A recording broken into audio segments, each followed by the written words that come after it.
Welcome back to another episode of A Playmaker's View. I'm your host, as always, Jamie Burdish. Appreciate you guys joining me today.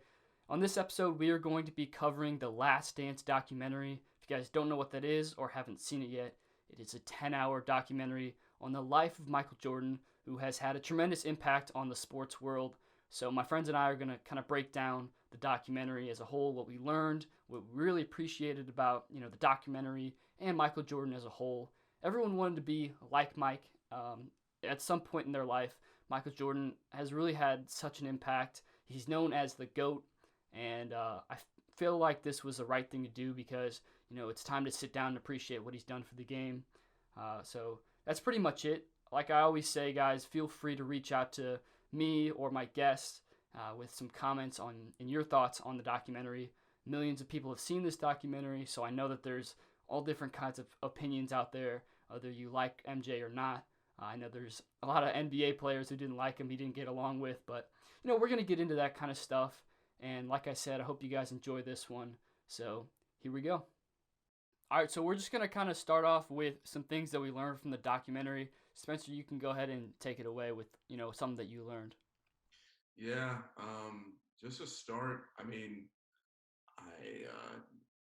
I didn't realize that uh, a lot of people were telling me after the fact that like you didn't know that his father got murdered the way he did, and I was just shocked the way that how he dealt with the whole situation.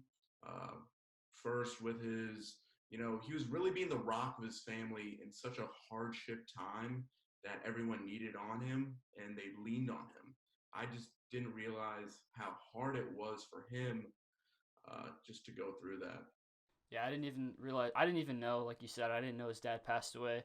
And I think the hardest thing for him was how the media really attacked him, thinking that it was because of his gambling problems. I know that that was a big issue for him, so people connected with gangs and all that kind of stuff. But I mean, I think that's pretty brutal to hang your father's death on you. But I think he, like you said, he really adjusted to it well. What do you think, Nick, on this whole situation? Um, well, like I knew before, like that his dad was killed, and like that everyone there was a lot of like media speculation saying like that was like the reason he ended up retiring the first time and whatnot, and it was connected to gambling. And David Stern apparently like made him retire because he suspended him, and but I mean I don't really believe all of that. I mean I don't know. I definitely don't believe the theories that David Stern made him retire, but I don't know if I really believe the whole like gambling thing or mob mafia, whatever you want to call it. I mean, definitely like there's definitely evidence to say that like that's what happened, but at the same time, like no one's ever gonna really know. But it was like I think retiring for baseball, like I think he did that because he needed to get away from basketball because his dad he was with him throughout his whole career, and he needed something to get his mind off of it. And his dad always wanted him to play baseball, so I think that was just something he used to like kind of get away. And I think it was good for him because he knew when he was ready to come back to basketball, and he was still the same great player we knew he was. So Yeah, I think we can touch on this a little bit more, but the fact that he went and played baseball, so he started last time he played before that was he was 17, and then he went right to Double A, which I mean is pretty incredible because I mean not many people make it to Double A within the first 2 or 3 years that they after they get drafted. So pretty incredible that he did that, and the fact that I think he had like a 10 game hitting streak or something like the first few games or whatever it was. So I mean, you guys can touch on that, but I think just the way that he was, training as a basketball player, and I mean, 10 years later, he's in the Double A right away. So I think it's pretty Tell cool. you what, one thing that I really liked about his whole situation, Reinsdorf, who not only owned the Bulls but also owned the White Sox, offered him a deal to skip all the minor leagues and play in the majors.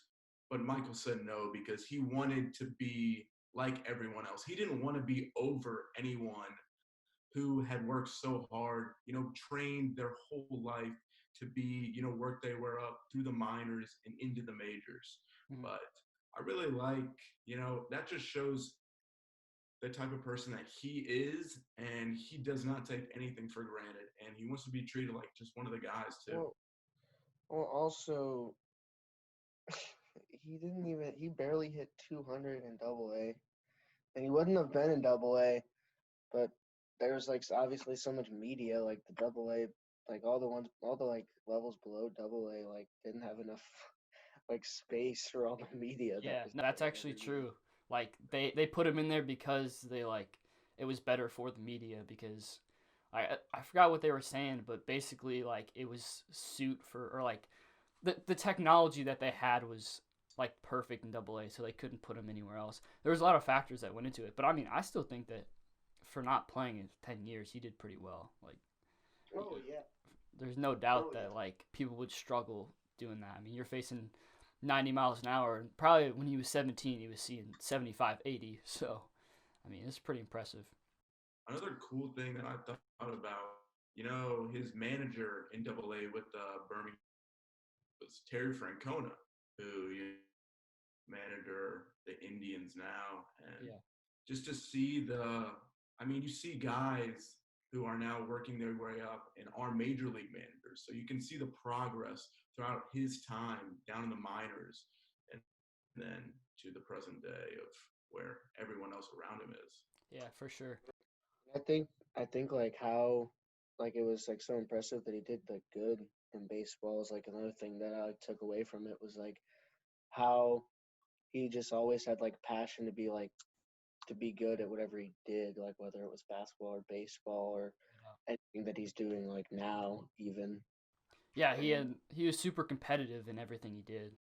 I think. yeah, yeah, everything was a competition for him, and I think like how he always just like found something to motivate him, Mhm. whether Oh it yeah. was making up a story that didn't even happen to like give himself like an extra bit of motivation. Like I thought that was really cool how he just like always found like little things that like other people might just like be like, oh whatever, but like he would just use anything he could as like a motivation. I thought that was pretty cool. Yeah, there's two things I wanted to add on that. For one, like he always took offense almost to people like I think it was Carl Malone who won the MVP, and he went out there and was like, "All right, well, he thinks he's better than me. I'm gonna go show him that I'm Him better."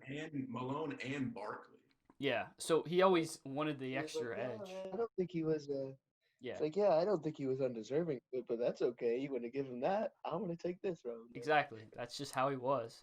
And another thing, I want to ask you guys how you felt about people always said that he was pretty harsh with his teammates, and I think that was just another part of his competitive like nature. He just wanted to win and wanted his teammates to succeed as well. So, what do you guys think on that whole thing? After like watching it and like seeing like what most of his teammates said about it, it was like, yeah, it was annoying, but like you realize that like after you won with him, you realize that's all he did it for. Mm, And there was that moment at the end of the I guess it was the seventh episode where he was like explaining himself and he started getting emotional, like explaining himself. But he was like saying, I never asked anybody to do something that I didn't do.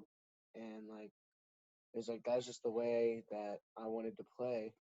Like, he was just like, saying that's the way he wanted to play. He wanted to win. He didn't want to do anything else, like push, push, push. yeah. I thought that was like something that everyone should do. Obviously, there's people out there who think that's not the way to do it, but that's just the way he did it. Yeah. One thing with that too, you look at players who are superstars on their own team and in their own right, like LeBron or Giannis or Kawhi, guys like that. When it comes to leadership, they're all great leaders. But to me, from what I saw from Michael, he's the best leader I've ever seen when it comes to bringing guys together. Now, yes, in some cases he did bully his teammates, but the only reason he did that is because that's how hard he wanted to win. And he knew his only way for himself to get them to the level that he thought they could be at is to push them as hard as he could.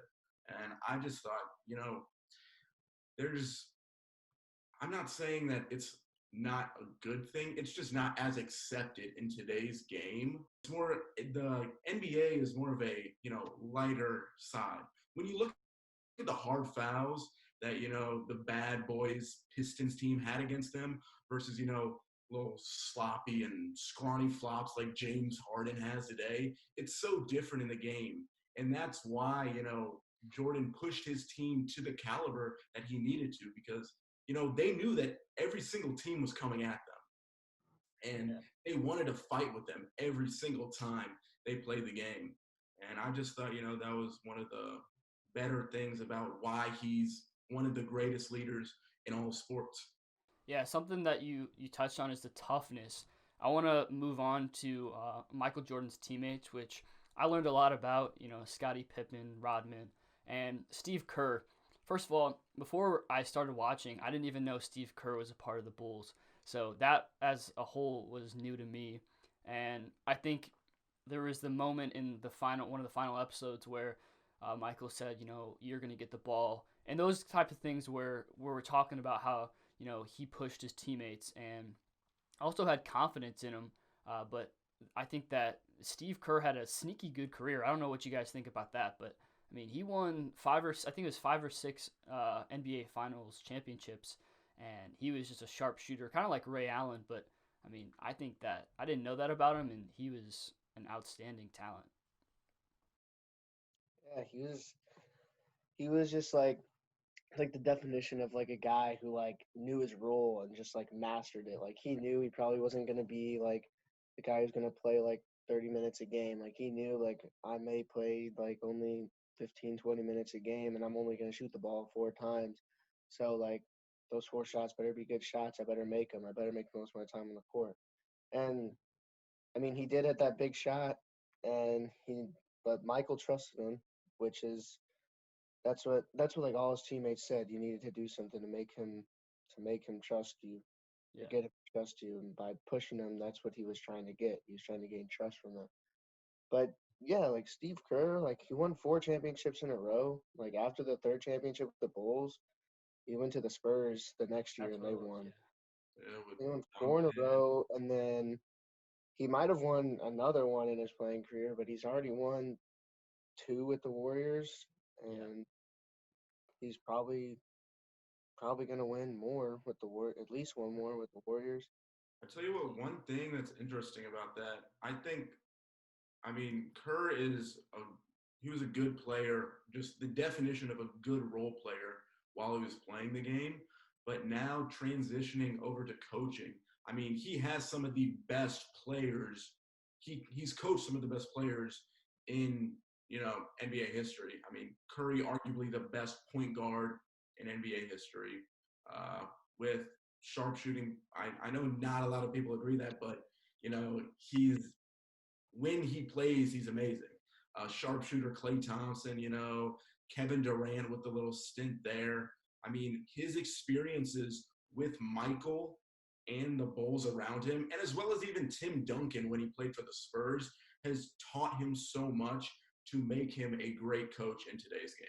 Yeah. One last thing before we go into the trivia, I want to ask you guys your thoughts on Dennis Rodman. You guys talk about role players, and even though he may have been one of those kind of, it seemed like he was lazy and just a party kind of guy. But when they had the few episodes like toning in on him, they really talked about how he was a strategic player, and people don't understand. People don't. I think in today's game, people don't really do that as much. He would watch film. He would calculate when to jump and like all this different stuff that they talked about. I think that was incredible.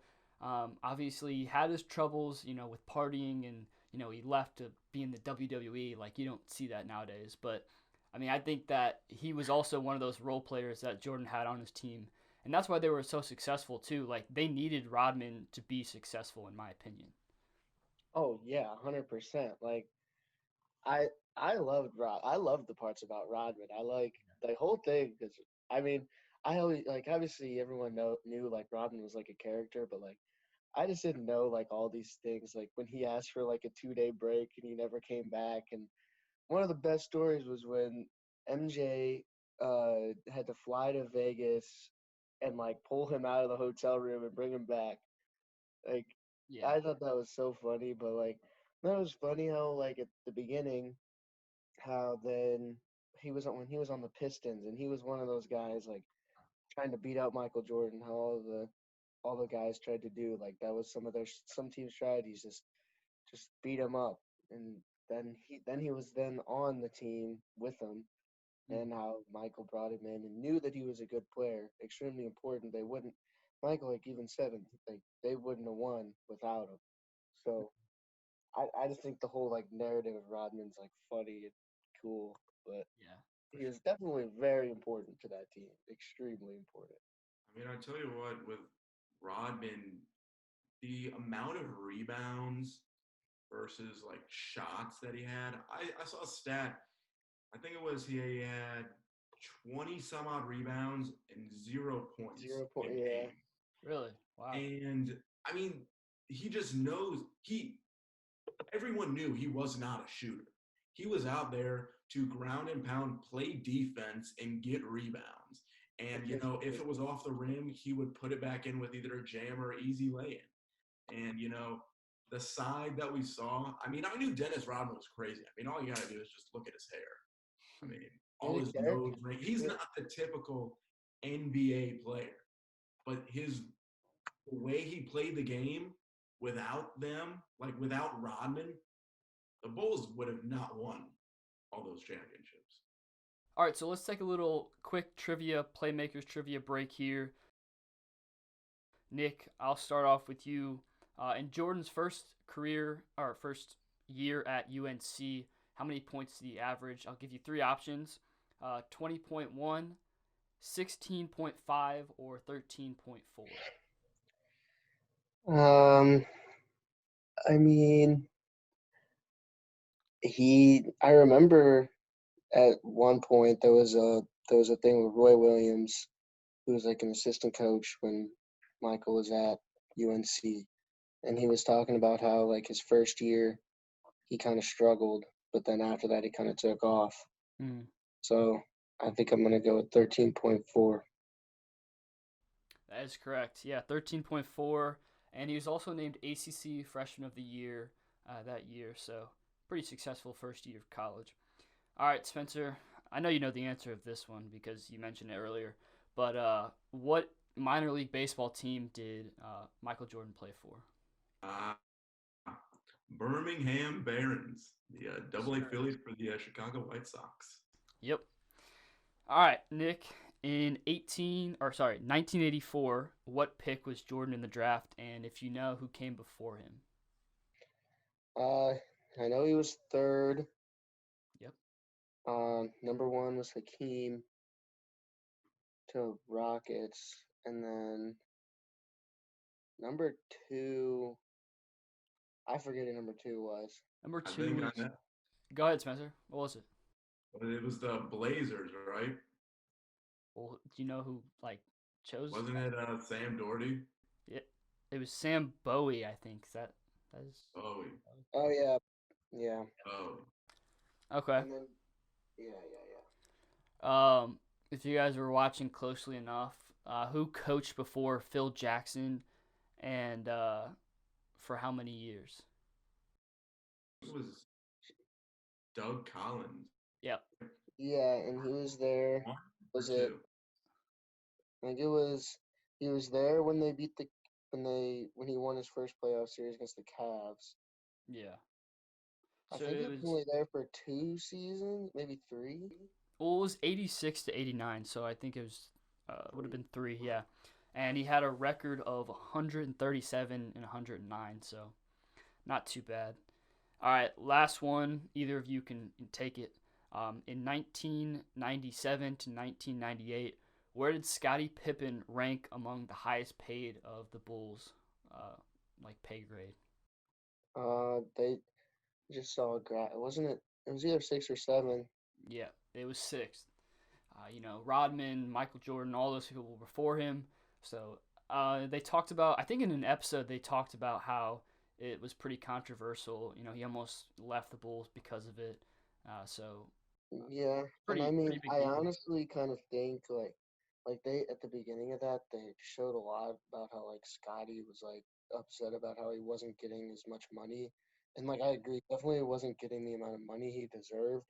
But at the same time, when he signed that contract, they they showed Reinsdorf talking to him, said he told him like I wouldn't take this contract, like I would Yeah. take a short term deal, blah blah blah, and he was like, no, I'm taking this one. So I mean, he kind of has himself to blame. Like Mhm. they told him not to take that contract, or to try to take a shorter one, and he Wasn't didn't the listen, and reason then complained about it. So I don't know.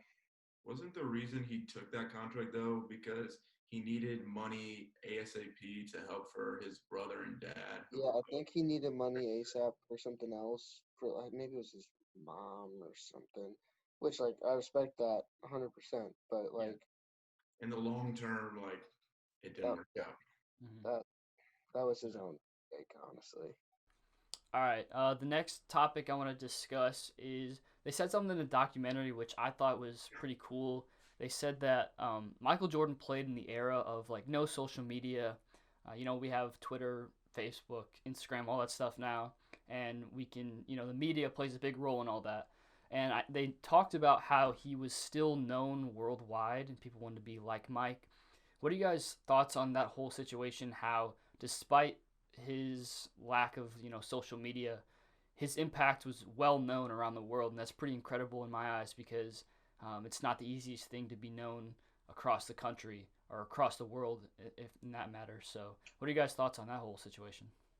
Well, like he kind of like in some ways it was like an advantage that there was no social media because Mm.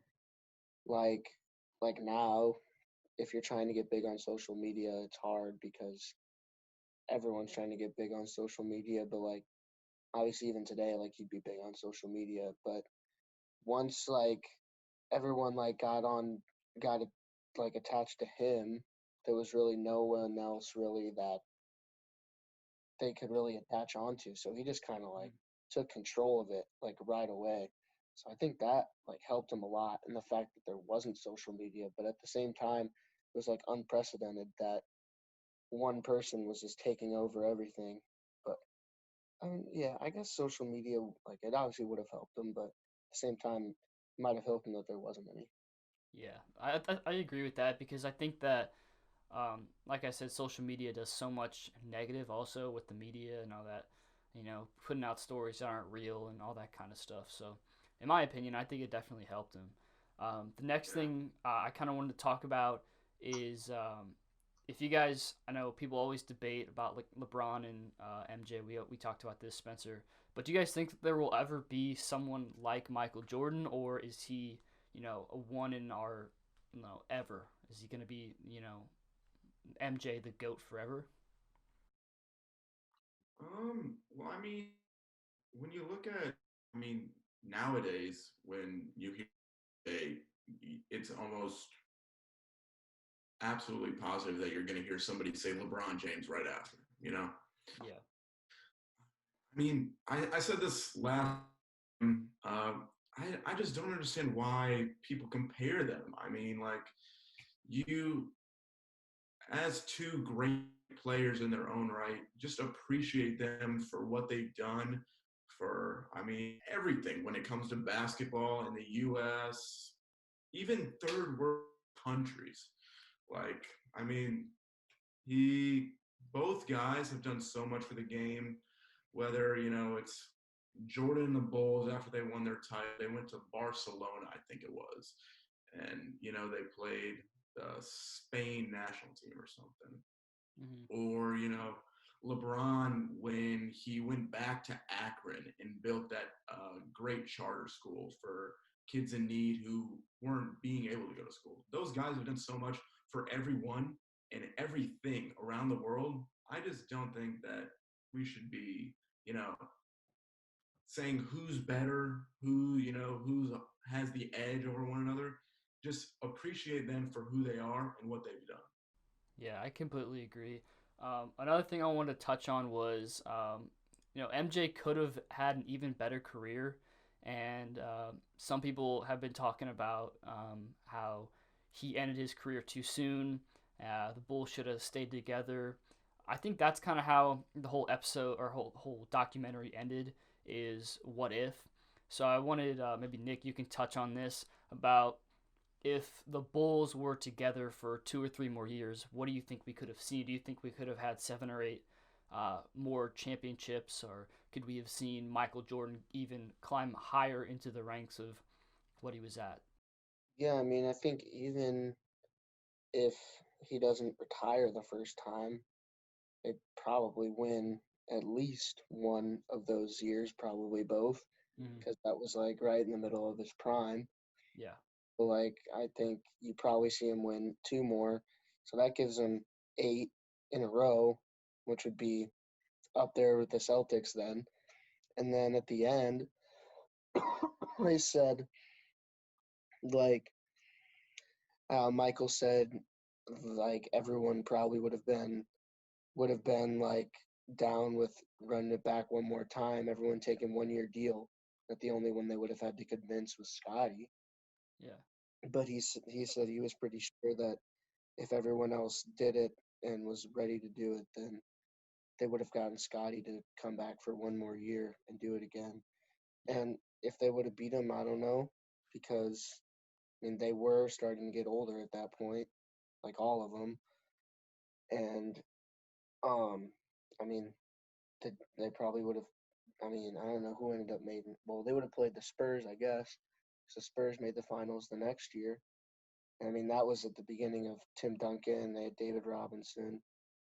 So I mean, that would have been another challenge for him. But I mean, if Michael would have never retired, it would have been like I said, could have been eight in a row, going for nine. But I definitely think they could have won another one if they stayed together.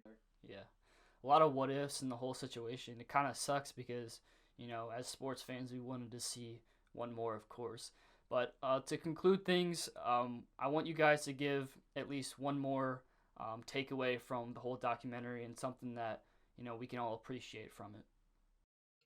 Um, so one thing I liked how it showed like just like how he got the passion for the game and like the early parts of his career. Like I didn't like know a lot about like the early parts of his career. Like obviously that was a thing like oh he got cut from it. Michael Jordan got cut from his varsity team in high school. Like everyone knows that story. But like how he didn't really start taking off like until like the end of high school. Went to UNC, didn't do great his first year. I mean, obviously he's ACC Freshman of the Year, but didn't put up the numbers that like you would think he would have in college. And then how he just took off, and how at the beginning of his career it was just like him and a bunch of just guys who didn't really care. They were just happy to be in the NBA, just taking advantage of it, partying. And how he ended up just like turning the whole team around and like bringing in guys and just basically turned the whole team around by himself. I thought that was really cool. And then, um, yeah. Oh, another funny thing that I liked is how found out the flu game was actually food poisoning game. Yeah, Yeah. that's But pretty cool. the story behind that they told about that was like I don't know. Some of so it seems a little weird. shady. Something feels a little weird about that. How there was five guys there, and he was like, "Oh, I told him not. I thought I should tell him not to eat the pizza." And I was like, that is just a little weird the way he told the story. But I mean, I thought it was how they changed it to how they're saying it was food poisoning, which makes it a little bit different. But obviously, food poisoning game doesn't sound as cool as flu game. So Yeah. All right, Spencer, what are your thoughts? Uh, One thing I really liked, I mean, growing up, I never play live. You know, I just wasn't born yet. So one thing that I really liked, I got to see what everyone, from like my parents' generation or even just guys, 5, 10 years older, they saw him. And I could actually see for myself, how elite Michael Jordan actually was. And, one thing I didn't really like too much, they jumped around, every single year. It wasn't like fully through, sequential order, but documentaries for them to be interesting and to have 10 episodes to make everyone watch, they need to jump around to different little things. But I saw what I thought was to be, big, guy coming into it. I thought, I don't know, I've never seen him. And what he offered me and probably people around the world too was, you know, this guy who took a team, like Nick said, from a whole bunch of scrubs who just wanted to drink and, gamble and have hookers, that kind of stuff in their hotel rooms before games and after, to, if not one of the greatest dynasties of all time. And for one man to do that, being Michael, I just thought it was amazing. Yeah, I completely agree. Like you said, I was gonna touch on the whole sequence of it all. When I first was like watching it, I hated how it was jumping around. But when you talk about how it kept you really into it, they really did. I think that they did a really good job of finding different ways to, in the end, it all pieced together as a whole. The one thing that I wanted to say about the whole documentary is if you haven't watched it, I would highly recommend it because, like you said, Spencer, I knew who Michael Jordan was. Everyone wanted to be like Mike. Space Jam, all this different stuff. He's like the king of basketball, king of like almost sports, and so I really enjoyed watching and seeing what he was truly like because I didn't get a chance to watch him, and part of me wishes I was born in the '90s so I could grow up and watch him, but I think that it's like you said in the other episode is you got to appreciate him and LeBron, and instead of debating it all, appreciate an athlete like Michael Jordan because, in my opinion, we're not going to be able to see someone like him very often. The way that he works hard and all this kind of stuff, like you don't see that normally. He was so like the video of him in the hotel room folding his clothes when people were smoking crack and whatever. I think that's pretty incredible. Like a lot of times fame gets to people and when you're really talented, you let it get to you, but he stayed humble and it all paid off for him in the end because he is, the GOAT, as everyone says. So I really enjoyed the documentary. I know you guys did too. So I appreciate you guys coming on. We'll be on again soon. Like I said, guys, feel free to comment and direct message me, Nick, or Spencer with your thoughts on what we said in the documentary. And if you haven't watched it, please do. So thanks for joining us today on A Playmaker's View, and we'll be back with you guys next week for another episode.